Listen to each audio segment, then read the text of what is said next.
Psychosocial crisis resolution, biopsychosocial factors or events that inhibited the resolution of this crisis were the inability to fulfill her parental duties, financial instability, and, of course, the dreaded substance abuse. The interviewee's psychosocial development in the intimacy versus isolation stage was compromised by her immigration status, which was the first and foremost. This was an inhibitor because she believed in marriage, but she married the first person who promised her legal residency in the country. Due to her immigration status, she was unable to gain meaningful employment, hence she accepted any position her husband allowed her to hold. Discussing her husband for a minute. Her husband was originally a long-distance truck driver, but he lost his job after they were married. They had lived in different states, or rather wherever work was available. Their low income status was another factor which delayed her application for legal residency. Her finances were also affected later on by her drug use and lack of employment while she was looking for her children. It was while looking for her children, though, that she thought if she ever found them, what could she offer? Hence, another resolution in this crisis. However, the biopsychosocial factors, including being a single woman searching for lost children, lack of housing, and illegal substance use, were identified as inhibitors in resolving her psychosocial crisis. She insisted that her only state of oppression, though, was while she was trying to attend college after initial crisis. So she resolved by coming back into herself, and then she was faced with college was not accepting her transfer or transcripts from her country.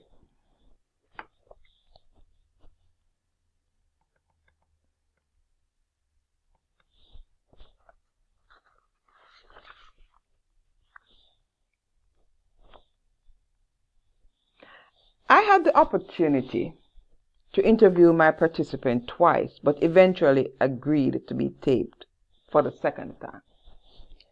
Now, another theory that we could think of in consideration to my good interviewee is Kohlberg's theory of moral development. And this was chosen based on how her decisions were made. So during the interview, she reflected on a negative experience she had almost immediately after entering the United States and living with the family whom she was also working with. I identified those experiences with Kohlberg's conventional reasoning, as most of her other negative experiences resulted from the decision she made then. My interviewee migrated from a Christian home. She was brought up believing that adults should get married and have children. Sex before marriage was sinful. And if one engaged in sex before marriage, that person would be cast away from the family and from the religion. Unfortunately, she was raped by her employer shortly after entering their home. She then decided that she could not return home because that would be against her culture. She had indulged in sex even though it was not her choice.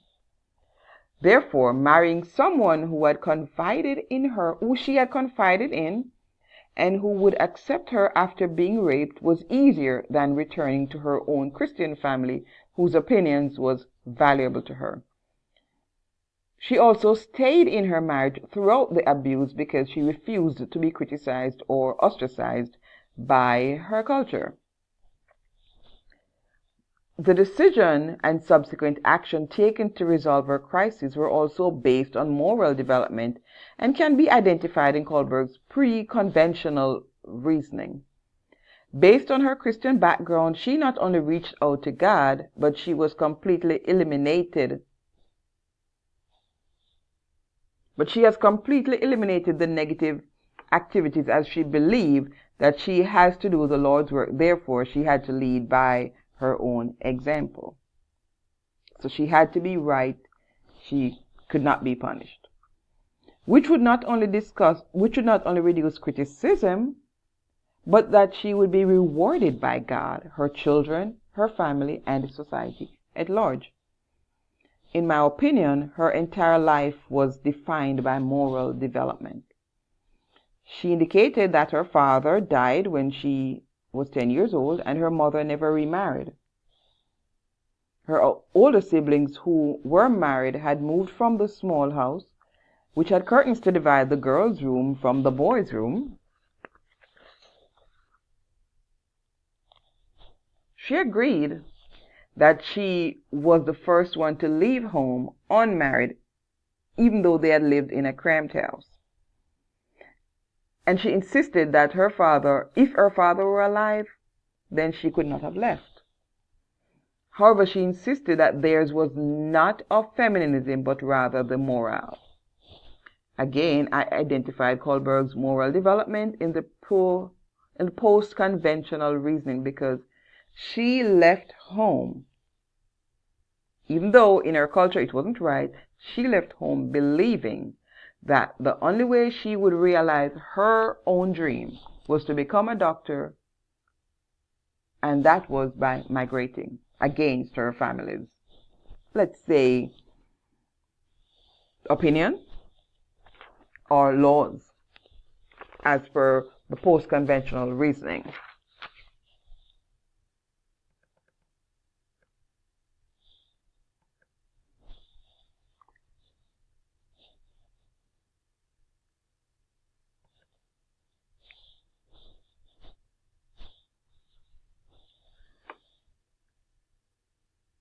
Another theory we would like to discuss is existentialism theory. My interviewee eventually turned her life around by taking control of herself and, in her own words, attempt to earn her piece of the American pie. When she eventually entered college, she was almost out of Erikson's stage 6 developmental stage, but she completed an associate degree to fulfill her dream to attend college in the United States, even though she never pursued her ultimate dream of becoming a doctor. Her decision to pursue early childhood education also benefited her, as she eventually opened a family daycare and eliminated the cost of placing her own children from her new family into someone else's care. Having a daycare also provided her with a level of comfort that she was caring for children in the way she hoped that her 2 children were being cared for. Socially, she was now accepted in the community as a positive influence, as she had started to introduce her Christian education to the children and their families. She also said that being a doctor was her way of still treating, because here she's now a pastor. So in her words, she was a doctor in her own right.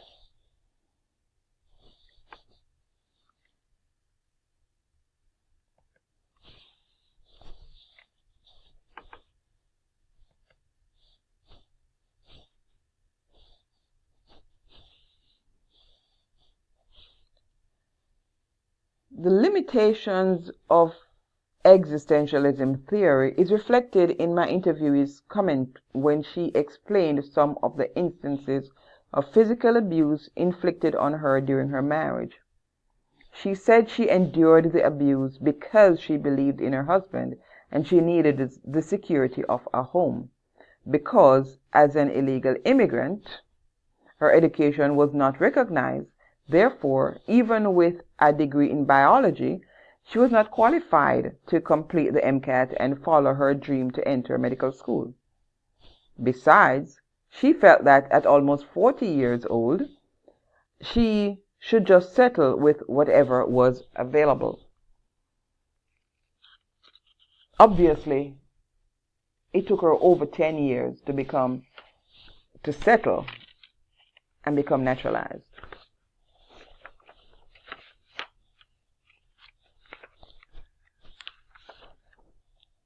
During the interview, she mentioned that the American life was so different from hers that her way of accepting defeat was joining the drug addicts and experiencing their lifestyle.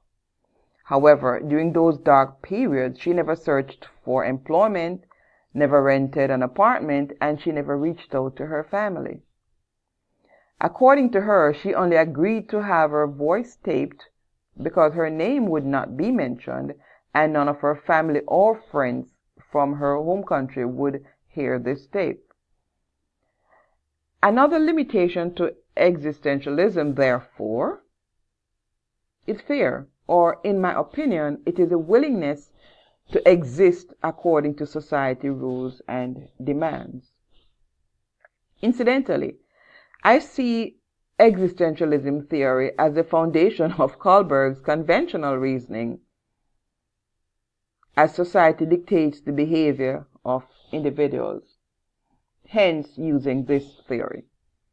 Therefore, I chose this theory based on some of the decisions she made throughout her journey and a comment, or rather self-classification of her when she said, "I am existing in America according to the clauses of this society." She eventually said, "I'm no longer existing though. I am living, I'm at peace, because I have revolved and I am now the Christian I was brought up to be. And this Christianity has brought me through all of the experiences, the negative and the positive." She also encouraged that myself and anyone else who had any form of struggles, they all can be resolved. We just have to think hard, as she said, and look hard, and everything else will fall into place. Thank you for listening to my presentation. References for this presentation are available on this slide. Please feel free to contact me for any additional information concerning this presentation. Thank you again for listening.